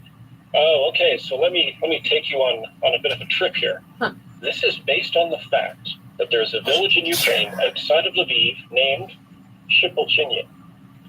Okay, which at the end of that village sounds a bit like the way Trump pronounces China, I guess.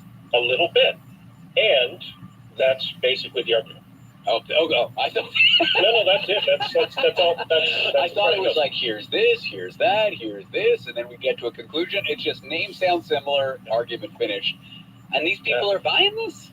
Well, I mean, it's kind of nice because it means that all you have to do to switch the Chinese government from bad guy to good guy is tell yourself all the time that when Trump was saying China was just referring to Ukraine, and it can all make sense to you. Of course, contextually, it should be very clear that if you look at times when Trump said China, that he was clearly contextually referring to the country of China, not to Ukraine. Yes. I mean, I'm not going to lie to you here. It's not a very good theory. No, it's not. But it's a fun theory, and I'm glad we're discussing it. Is there a lesson here, Nathan? I think there is a lesson. There's often a lesson in flawed conspiracy theories, and there's a lesson here. It's an excellent example of the kind of mental footwork that humans can pull off when they're trying to protect their belief system from being challenged by facts. Okay, well, I guess it's a lesson that I don't know if these people will learn, but it's there if they're listening. I'm here with a cultural history professor at Humber College, Nathan Radke. He's the co-host of the Uncover Up podcast so that you can download wherever podcasts are found. We'll be back with more Conspiracy Corner after the break. I'm David Cooper. This is The Late Show Graham on the iHeartRadio Talk Network. And we'll be back. Stick around. Don't go anywhere. We've got fun stuff coming up. When a story needs to be told, when you need to be heard, reach out to CJAD 800 and let us do the talking. Tell us about it through your story at CJAD800.com. Because we're listening to the voice of the community, the voice of Montreal, CJAD 800.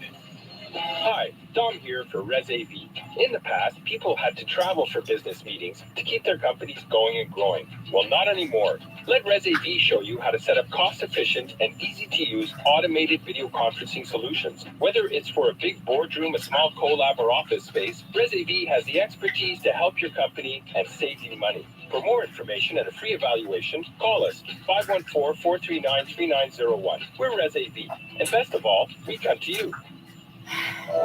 The wealthy invest differently. Gary Simpson, partnered with Mandeville Private Client, preserves and creates wealth for clients by providing access to a diversified suite of public, private, and alternative investment opportunities, typically reserved for the wealthy. Life is an art that knows no bounds. Plan accordingly. Mandeville Private Client Inc. is a member of the Investment Industry Regulatory Organization of Canada and a member of the Canadian Investor Protection Fund. Wow, this room looks gorgeous. Thanks. Come on in. Take a closer look. Should I take off my shoes? Why? This is the garage. Imagine a new decorative coating for your garage floor and make it happen with Premier Sealers epoxy floor coatings. Reduces dust, easy to maintain. You choose the color for an attractive, durable finish. Find out more about it and their other services at premiersealers.com. CAA recommended. Seal you later. So many Quebecers suffer from back pain, which, when left untreated, can result in a loss of quality of life. The Quebec Chiropractors Association invites you to learn more. Visit chiropractic.com for more information about the practice. You can find tips and advice for daily activities and where you can find the chiropractor closest to you. Be well informed. Prevent injuries. Live your life to the fullest. Pain changes everything. Chiropractic care changes pain. I often get asked, why PC Express online grocery? Answer, fast and convenient. We got a message about PC Express being the ultimate time saver. Hey PC, since I switched to ordering my groceries through PC Express, I get my life back. I have a toddler, so I do a lot of running around. It's just one quick pickup. Thanks. Sounds like you have your hands full. From over 130,000 available products online to same-day pickup or delivery, PC Express is just one of the ways we make things better. Start your order at pcexpress.ca. Hey there, it's Simon Salikis from Royal LePage Classic, and I'm asking you to keep doing what you've been doing and call me first. Got a call to sell a condo on 19th Avenue in Lachine, and I did in days at 99% of asking. Charles had a bungalow in Dorval, Judith and Mark had a home in Beaconsfield, and we sold them both within a week and above asking. So call me first to sell your property or to get into the home of your dreams. Simon Salikis, Royal LePage Classic, 450-687-4430. For all your windows treatment needs, from custom window dressings to motorized blinds, CM Textiles are the experts in motorization and wireless technology. Luxury window treatments that are controlled with just the push of a button. Their amazing team will guide you every step of the way to ensure all your needs are met and your vision becomes a reality. With 4 stunning showrooms for you to visit. Do it once, do it right with CM Textiles. Online at cmtextiles.com and on social media at CM Textiles. Hi, I'm Richard LaPointe at CIBC Wood Gundy, and when I say I can always be reached, I'm not just selling you a line. My clients know that when they dial the phone, I answer the call. It's important, especially during times of uncertainty like right now, that you have immediate answers about your money from the team that takes care of it for you. I'm Richard LaPointe, and I can always be reached at 514-847-6324. CIBC Wood Gundy is a division of CIBC World Markets Inc., member of CIPF and IROC. JJ Cardinal Funeral Home is proudly family-owned and operated, having been in service to the community for over 50 years, helping families and loved ones navigate some of life's most difficult moments. They offer pre-planning services, comfortable and spacious visitation and reception rooms, cremation on site, as well as a unique columbarium that is integrated in their breathtaking chapels. JJ Cardinal Funeral Home. Let their family serve your family with understanding, compassion, and integrity. Call 514-631-1511 or visit jjcardinal.ca. This season of CTV's The Masked Singer has some epic battles of celebrity showdowns. First, they face off. Then, they face the music. Get into The Masked Singer, all new, Wednesday at 8, only on CTV. Then stream anytime.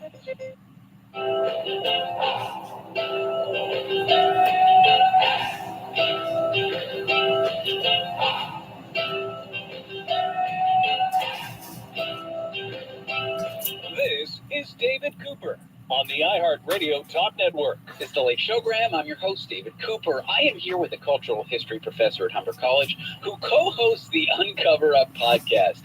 Our segment, Conspiracy Corner. His name, Nathan Radke. Nathan, it's always a pleasure having you on the show. Yeah, these are weird times, and we got to talk about them. We got problems with you people, and you're going to hear about it. It's a famous Festivus with... No? Yeah, Seinfeld? No? Okay, moving on. It's like 30 years old at this point. It is. Don't worry. It's Jerry Stiller. He's dead. Doesn't matter. Nathan, simple question for you. Evidence for a, quote, plandemic. Not a word I use, but that's a word that some use. Has it been hiding in plain sight for many, many years? That's what some people are speculating. Why? Well, this is a story that I've been following for over a decade. Long before this epidemic started. Way back in 2008, I started seeing viral emails being forwarded around with a photograph of a pile of coffin liners with an explanation attached. The photo was of a secret government coffin storage facility with like 500,000 coffins. And this was evidence that the American government was planning on launching a targeted biological pandemic. Now, what's interesting to me about this is that as the years went by, I kept seeing the same picture in new emails but attached to different theories. One time it would be evidence that Obama was deliberately bringing in Ebola. And then another time it was like, no, it's bird flu or it's swine flu. One time it was nanobots, which was very exciting. Yeah. There was even an episode of the Jesse Ventura show in which he discussed this field of coffin liners and openly speculated that it was evidence for an upcoming massacre. Wow. Gruesome stuff. What are the coffins? Do we know? The original picture was of a coffin storage yard. Oh, so just a company that made coffins. Yeah, I mean, specifically Vantage Product Corps. There was like 70,000 of them, not 500,000. I mean, that's still a lot of coffin liners, I will say. But, I mean, here's the thing. I feel like you would expect to see a lot of coffins in a yard leased by a coffin manufacturer. And so being shocked by it, it's like going to a warehouse of a rubber duck factory and saying, wait a second, What are all these rubber ducks doing here? It's Big Bath, trying to bring back the bubble bath. I don't know. Exactly. So, I mean, this is an interesting example of how a viral conspiracy theory like mutates over the years so that it keeps fitting in with the times. Because if it hadn't changed after Obama leaves office, this conspiracy theory is done for. Now, it's going to be hard to convince anybody he's going to bring Ebola in after he's, windsurfing somewhere.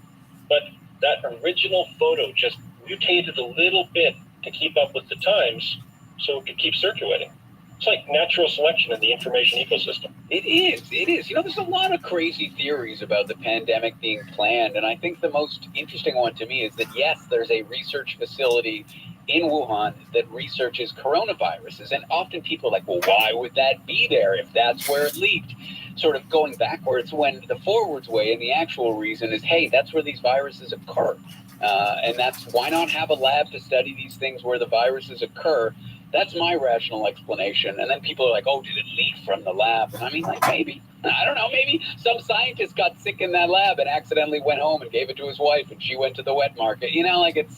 It's these pandemic conspiracies. I mean, they're often wildly speculative and politically motivated and this and that. And B, I just don't think we're ever going to get a straight answer if there is something up. In a weird way, they almost make us feel better.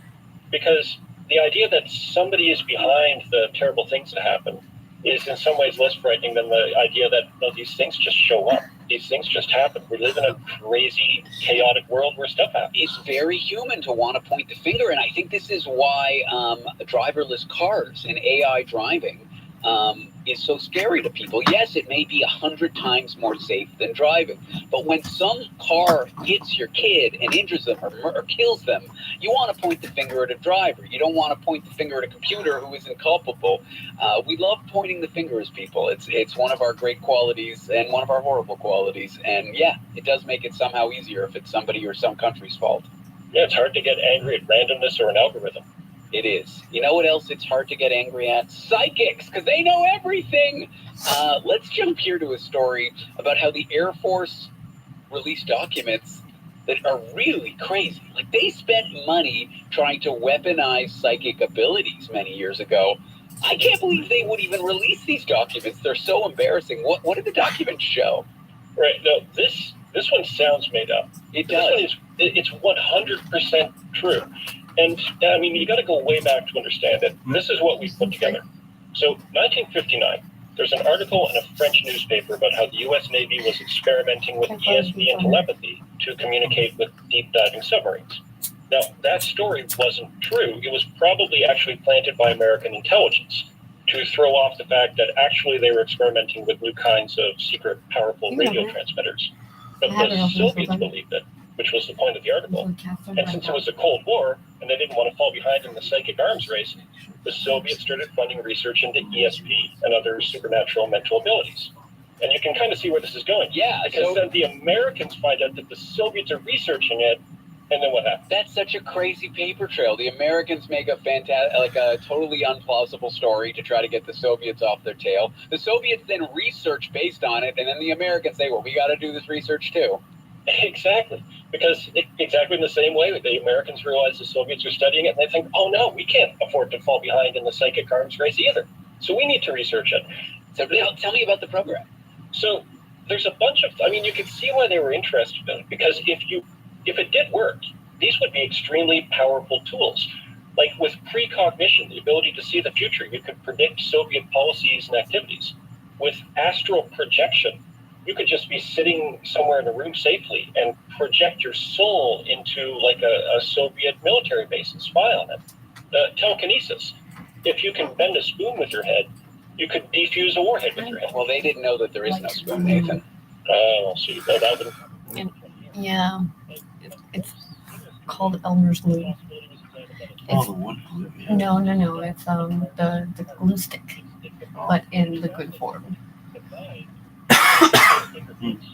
You haven't seen it? Or do you have any similar glue? Okay. It should be in here. I didn't see any glue all day though. I smoked, so I don't know where I put them. I got 3 left. And if I have a pack, it's not worth it with them. It's part of my jacket pockets, but it's hard to move or exist in this room or apartment because we only have like really 2 rooms. Hopefully that'll change. Well, yeah. They're very strict on their things. Like I said, I gotta just say, it's just me. I hear they're letting white people move into town now. I don't know. But like, obviously, ones that have kids and shit. Again, his girlfriend is a different reserve, but they won't let her live there. So there's that, and he has kids. Why? Because she has a different band. I thought you guys were all on the same band card, like band number now. No. I thought it was just one system. That's the whole point, no? No. Well, fuck. Because we're all not the same Native Americans. Like, Yeah, there's Métis bullshit. Ugly Mohawks have a different band number than Kahnawake Mohawks. That's why,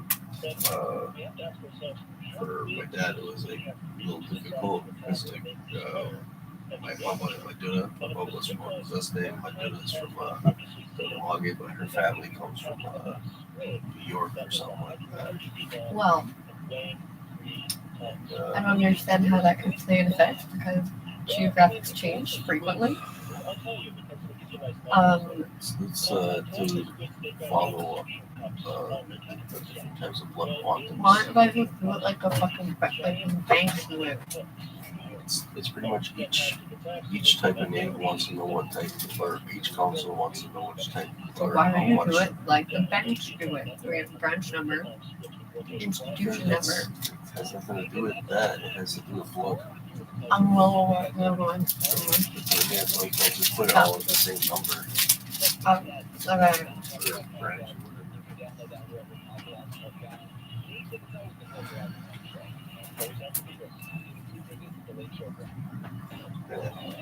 That's pretty much why it's like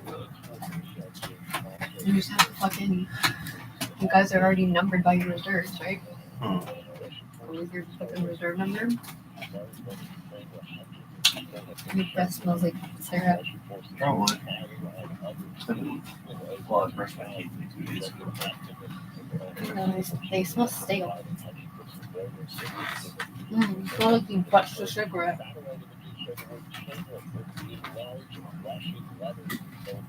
You know, you find a fucking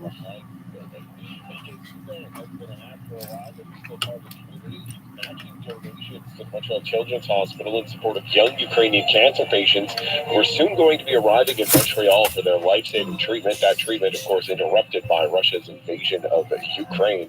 And close to 3,000 employees with the CP Railway could be off the job as early as Sunday. The Calgary-based company says it's issued a 72-hour notice to the Teamsters Canada Rail Conference of its plan to lock out employees.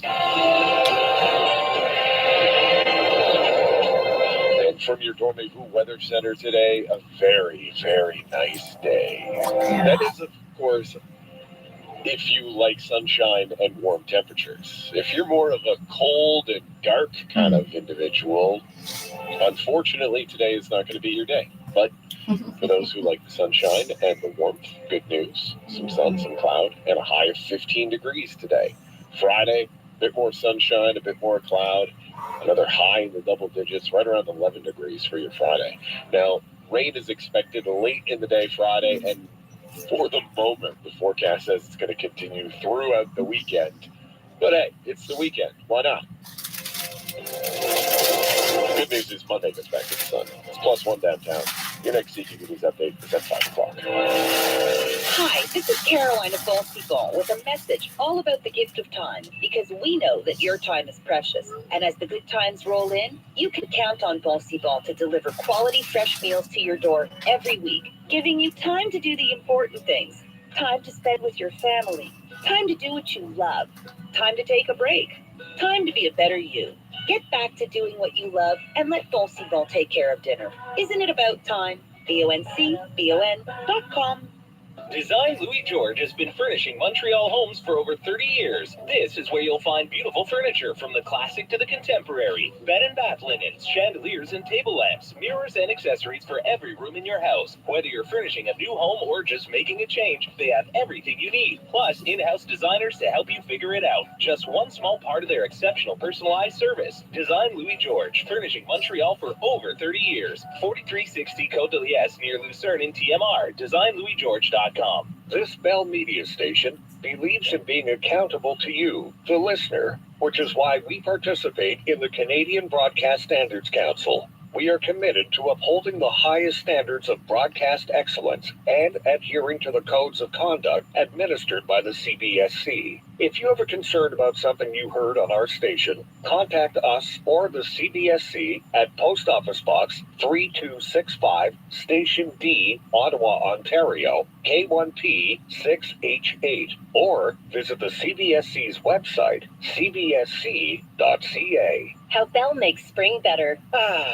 It's that time of year to stop sharing photos of flurries and start sharing photos of flowers. No more posting parkas, just posting puppies.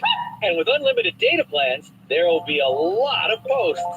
Spring into the season with a new phone and an ultimate plan on Canada's best 5G network. And for a limited time, save up to 50% on select phones. Visit a Bell store or bell.ca for details. Bell, springtime just got better.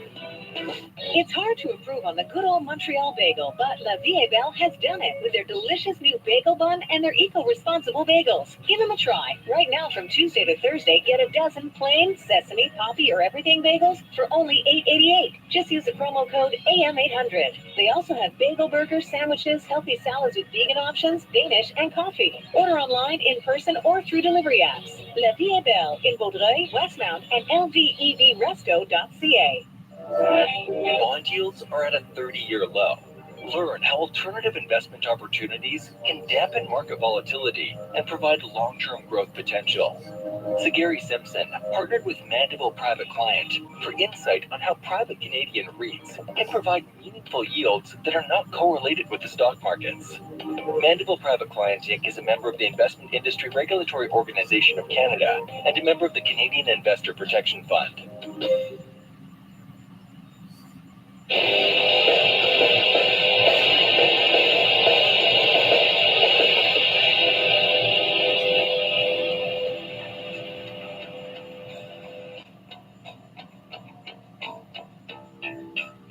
This is the iHeartRadio Talk Network. Tonight with special guest host, David Cooper. It's the Late Showgram on the iHeartRadio Talk Network, and I'm your host, David Cooper. Well, there's someone I have with me here who says there's a fix to disinformation, and it's making social media algorithms transparent. He's a journalist, a Harvard Nyman Fellow, and a contributing author to the Center for International Governance Innovation. His name, Stephen Maher. Stephen, thanks for being here with me.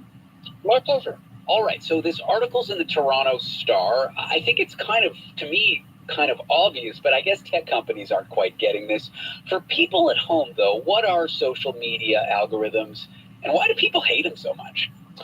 Well, the algorithms are the secret sauce in each of the platforms.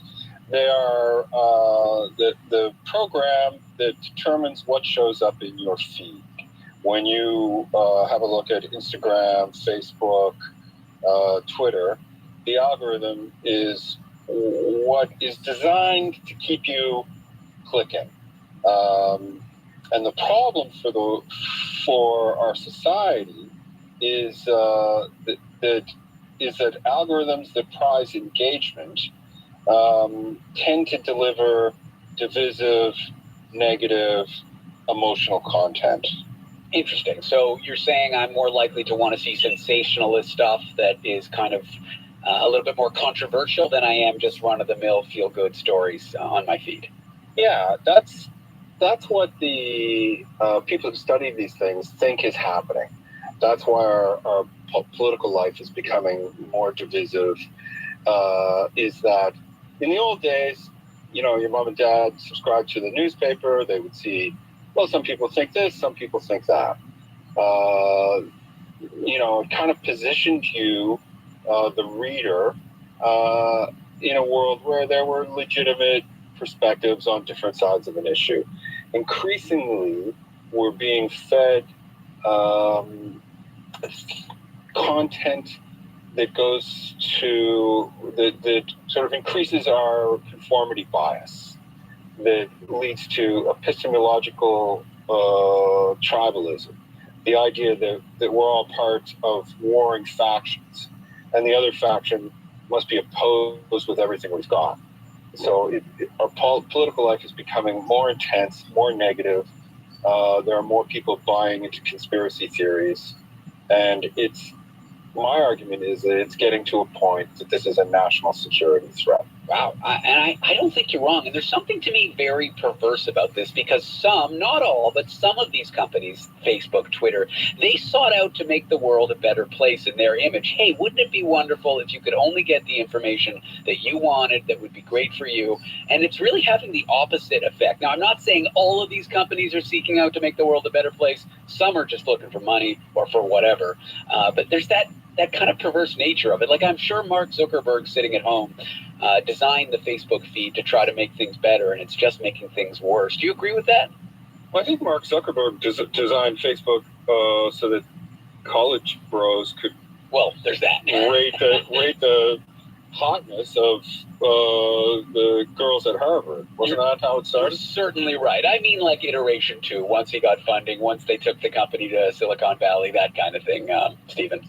Yeah, well, and there is no doubt that the connection that Facebook produces has positive outcomes. I think, for instance, that Black Lives Matter and the Idle No More movement would likely not have been possible except for Facebook.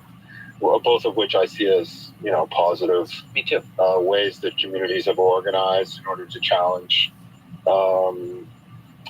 institutions that could no longer ignore them. So there's no question that it's a kind of mixed record. But what I see as the problem and the key to improving the situation is that people recognize that there is a kind of element of secrecy about the way these things work. And the example that I found really striking and that I haven't been able to stop thinking about was when it was revealed after the 2016 election, how the Russians, Vladimir Putin, Fancy Bear, the GRU, the espionage arm of the Russian government, was able through Facebook to buy advertising and put it in the feeds of African Americans to discourage them from voting for Hillary Clinton. They also created a lot of fake Black Lives Matter groups and groups that were opposed to Black Lives Matter. So they are setting out, enabled by Facebook, to create discord so that Black people and white people will mistrust each other more, so that the extreme views will prevail, to make it harder for people to sort of have a sense of consensus in their society, to have a sense of unity. So I find that kind of thing, forget about whether or not Trump would have been elected without Facebook's help with this. What is that doing to us, right? And I think one part of the answer to that is if you look at this Freedom Convoy, where our capital was paralyzed for weeks, border crossings were shut down. And in my view, the only way that you can justify doing what those people did is if you've been misinformed. It's possible to hold a view of vaccine mandates and government policy on these things that's reasonable. It's not possible, those kind of a reasonable opposition to those measures wouldn't lead you to park a fleet of trucks outside Parliament Hill and hit the horns all day. No. So what would you and leading researchers like to see happen then? What do you mean by algorithmic transparency? Well, the idea is that the platforms have to be made to show us what's happening inside their walled gardens. It's not easy. And this is not, I didn't come up with this idea. Frances Hogan, the Facebook whistleblower who released a bunch of documents, has been talking to legislators about it. in the United States, in Europe, in the UK.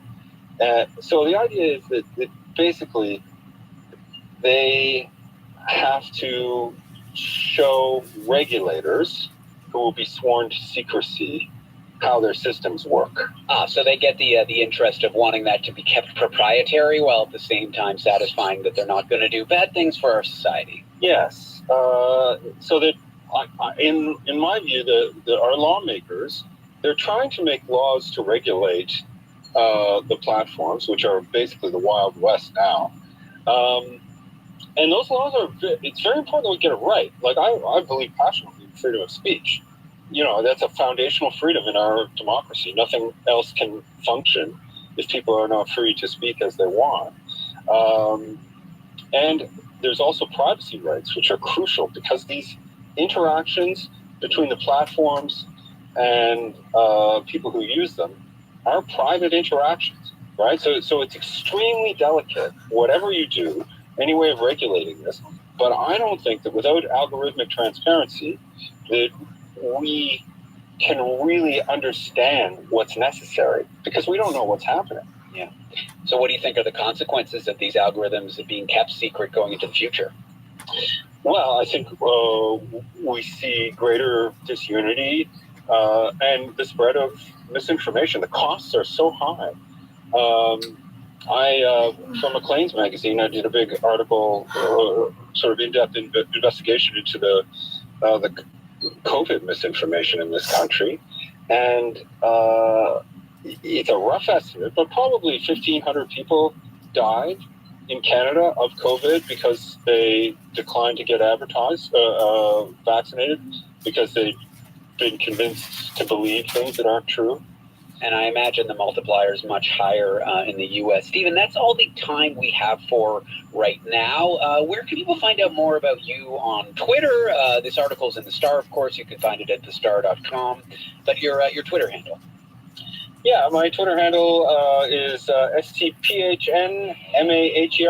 And thanks for the opportunity to discuss the story. It was great chatting with you. Stephen Maher, he's a journalist, a Harvard Nyman Fellow, and a contributing author to the Center for International Governance Innovation. I'm David Cooper, and this is The Lake Showgram. First of all, the most important thing, it will be St. Patrick's Day and 15 degrees.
Fuck.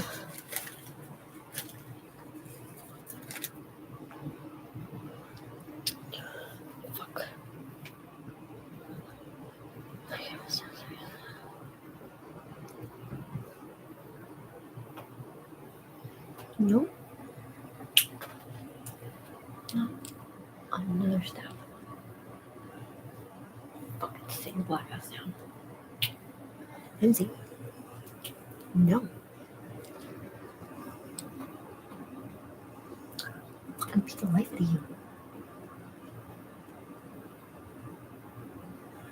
Yeah, the fucking Mexicans stand off now.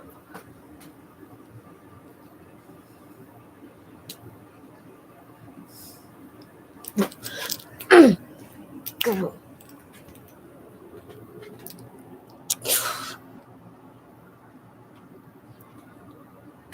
Oh my god.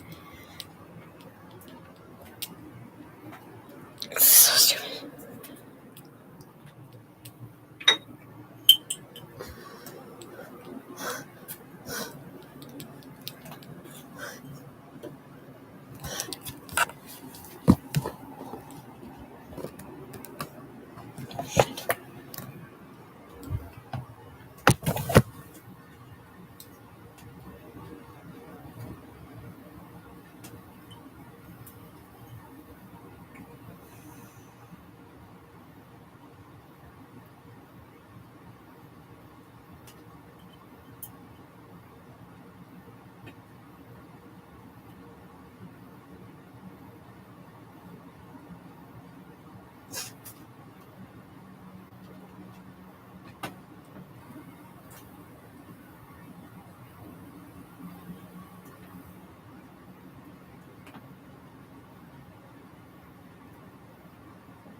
Fuck's sake.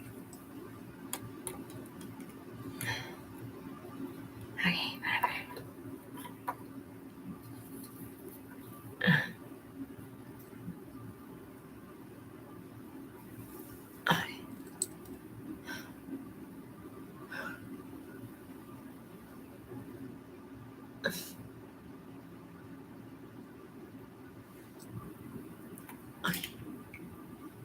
Oh, yeah.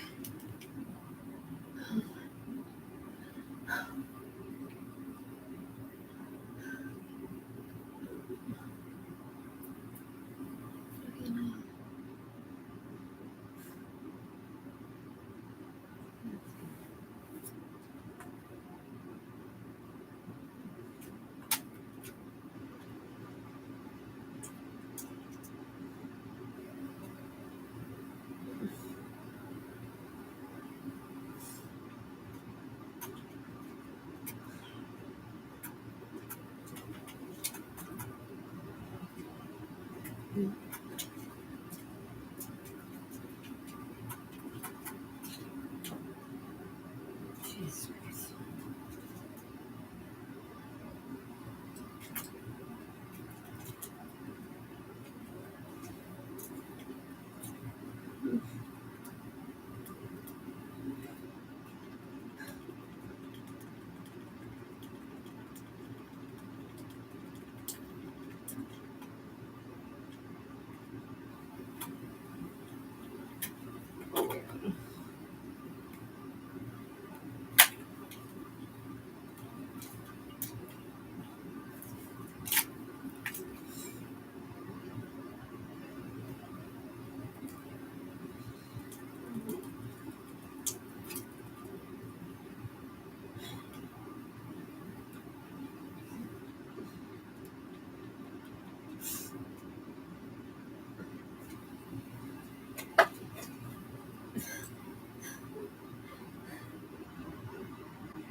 My toe's broken. That's fine. I know this is fucking. because of the phone. I pay for it. It doesn't work. Oh my god, it's my phone thing. Not in the way.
Mm.